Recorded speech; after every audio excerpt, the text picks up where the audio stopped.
Hello and welcome back, everyone, to a Legacy of the Duelist on Rocket Rabbit Commentaries. And in this episode, after finally fighting our way through Yuto, Declan Akaba is telling us to, hey, we've got interdimensional shit going on. So, what's going on with that, Miss Celina? Stopping my father's plans to invade the world. Your father created the dimensions. How ironic that he's finally coming to terms with his sins. Yes. Political bureaucracy trying to prevent a panic. Hey, Dennis. We use games and anime in order to divert ourselves from the bureaucratic, hegemonic world that we are surrounded in, not to remind ourselves that it's just beyond the ink and paper on our tabletop. Alright, so Dennis is actually running the Perform Mages. And it's really interesting that he's running Perform Mage specifically because those aren't supposed to be cards that exist right now. Whereas Celina, which is who we're going to be playing as, is running a much different archetype that's also fusion. That's actually fusion heavy. Lunalight. Lunalight are, well, grappler monsters based off of. I want to say they're actually based off of a manga called, I think it's Tiger and Wolf. I was gonna say Sailor Moon. They have a lot of Sailor Moon in their artwork, but to be perfectly honest, they're wrestlers specifically. I see. Luchadores. Not really luchadors, because their fusions, very specifically, are sword dancers. Behold, the Lunalight cat dancer. All the fusion monsters have got extremely powerful protection effects as well as a small amount of burn effects. So yeah, I still hold that these characters are based on luchadors because they use the word Luna means moon in Spanish specifically. Yes, it does. But they are moonlighting as wrestlers. So there. So, Dennis is running Perform Mages. Specifically, he's running a lot of the Perform Mage burn package. And because he's running a shitload of the burn package, he actually gets a lot of extension off of it, including Trapeze Magician. See? I said so. He's got big, silly gloves. Thankfully, Cat Dancer can't be destroyed by battle, which is very nice. I thought it was that she couldn't be destroyed by battle the first time she would be destroyed by battle. Alright, let's activate the power of White Rabbit in order to go into Blue Cat. White Rabbit, Blue Cat, Yellow Dog, Green Parrot. So Black we can Mamba. use Blue Cat in order to double the attack of Cat Dancer, and then Trapeze Magician will do a thing. Bounce it. I don't think he's bouncing it. Oh, it is destroyed at the end of the battle phase. So. Well, darn it. At least we still get to. Oh crap! One-shot one just went off. Things are happening. Lots of things are happening. Stilts Launcher. So, Damage Juggler means that the burn damage that we would have inflicted on Dennis instead gets negated, and then it is destroyed. That's all right. She was going to die at the end of the battle phase anyway. Yes. If anything, he wasted an effect by doing that. Yeah. All right, we're going to activate Allure of Darkness finally, and we have to banish that, or we lose our Fusion Sage. Use Fusion Sage to pick up Polymerization.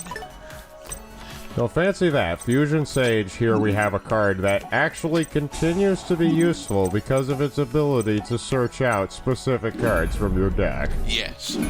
Now, one of the terrible things about this particular iteration of Lunalight that we're running with is that although we have Cat Dancer, we don't have the other two slightly bigger ones. I think it's Panther Dancer and I think it's Saber Dancer.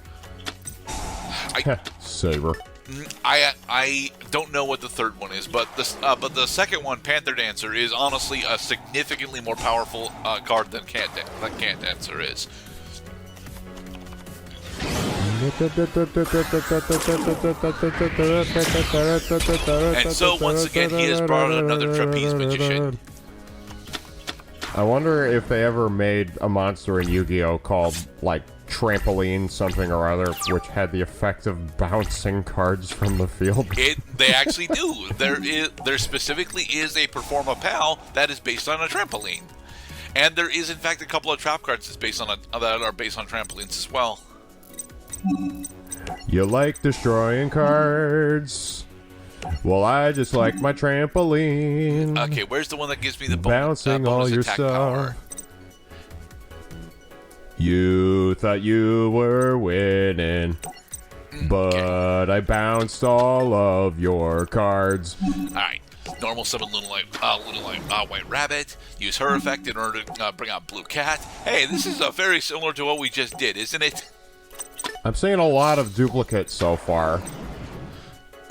Use Blue Cat's effect in order to double the attack of Cat Dancer. Then have Cat Dancer smack the Trapeze Magician.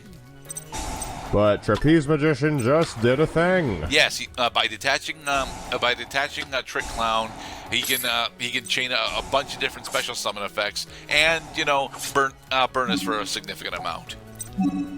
You know, I remember when the Toon cards, when they came out in the set formerly known as Magic Ruler, which they later called Spell Ruler, that the Toon cards had the exception of being the sillier looking cards that you would find in Yu-Gi-Oh! The trading card game, as a stark contrast to the more, like, for lack of a better word, the more classic view of monsters and wizards and swordsmen and stuff like that. But now we got like Rescue Rabbit and Perform Mages and the Modulci. We got a lot of cards that have really blurred the line between what is a cartoon and what is like a Celtic Guardian.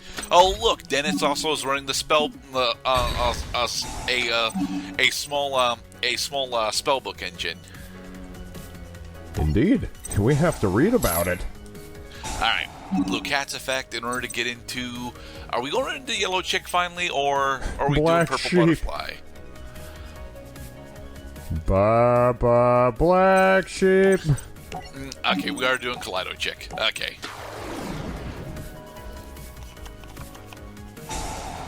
Spellbook of Power to grab another Spellbook of Power.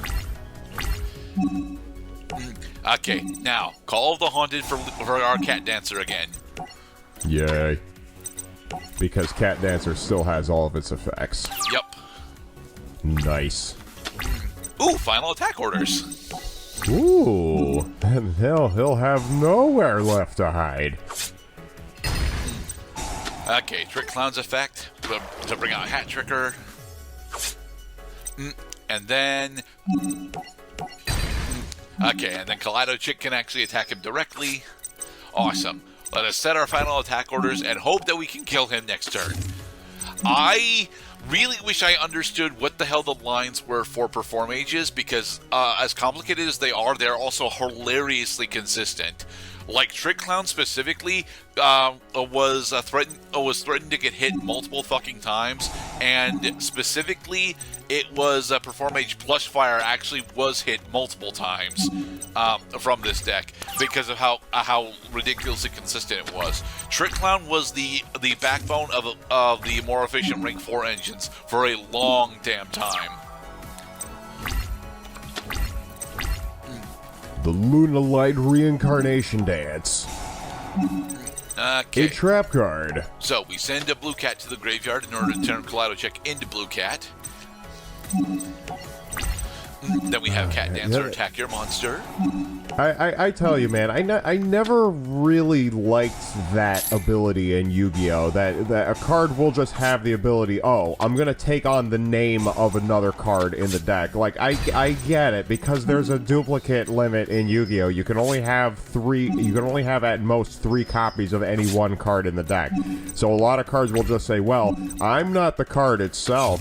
I can just copy the card for you so that you could still fulfill the conditions of cards that are looking for the name of that card. You might want to stay away from Yu-Gi-Oh in February then, because we're getting another blue eye structure deck that's all about using blue eyes as an individual name.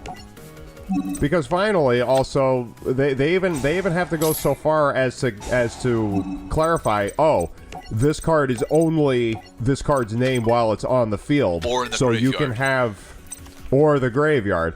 And then there are cards that say, oh, this card is always called this, even though it's not the fucking printed title on the card. So you can only have so many copies. The only time that they actually did that was with the Harpy Ladies 1, 2, and 3, and it fucked over that archetype for years because they did that. Good.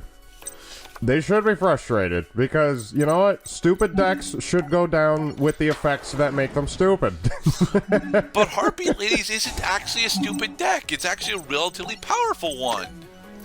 For the record, although Annotations Gurdet does not know why Celina's running final attack orders, very specifically, present Gurdet knows why she's running final attack orders. It's because for this matchup, without final attack orders, Celina has a lot of problems, as we showcased in this duel, getting around the amount of material that Dennis can put out consistently.